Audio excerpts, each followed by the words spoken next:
আচ্ছা মনে করো তুমি বিড়ি খাইয়াইস, কিন্তু তোমার আম্মারে কইতা চাও না, তখন তুমি হাসা কথা কইবা, মাহফিলও বইয়া ওয়াদা করছো, আম্মা কয় কি তার এগুলায় তা কাছে আইয়া না, তো দূরের তো কয় কি তা কইবা না, কাছে আয় কয় না কইতে পারো না, কই তুই কাছে আইতে পারছ, কয় না সমস্যা আছে। তখন আম্মাও বুঝ জ্বালাইছে, তা মিশা কথা কইতো না তো, কয় তুই কি যে আবার খাইছ, তখন তো কিতা কন লাগবো, খাইছি কন লাগবো, আর নইলে কইব খাইছি না কইলে মিশা কত হইব, আর যদি কয় খাইছি, তখন এই বিড়িয়ে ঘরটা তুললে বইব, হ্যাঁ তোরে কত কইছি এটা বিড়ি সিড়ি নিতে যাচ্ছা, তুই আবার এই বিড়ি খাইছ, তোরে কত কইছি কত কই তোমার, আমি কে রে তোরে জন্ম দিলাম, তে এরপরে মাপ সাউনের কারণে জাম্বা গো অকরে তোমার ফাউডির দইরা কই মানুষের শোনাইও না, এর অন্য তারা সুহি দিয়া চাইয়া রয়েছে, তুমি কিতা শুরু করছো, আমি বিয়া করতাম না মা,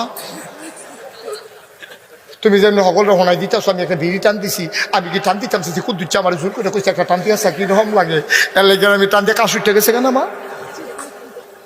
এখন হেসা কথা কোয়ার কারণে আপনার আম্মার হাত ধরে আপনি কন লাগছে, আর জীবনে খাইতাম না, কিন্তু মিশা কথা কইয়া সাইরা লাইতেন পারলে সারা জীবন খাইয়া যাওয়ান লাগলো, কোনোদিন আর ছাড়তেন পারলেন না, হুদা বিড়িত যদি থাকতেন আপনি তত মনটারে বুঝ দিতাম, আপনি কি হুদা বিড়িত রয়েছে, আপনি বিড়িতে গাঞ্জা আঞ্জা দিয়ে গাঞ্জা দিচ্ছেন না, আমি তো এইরকম পত্রিকা পড়ছি, গান যায় ধরে না টিকটিকি খায়, আসেনি রে কারবা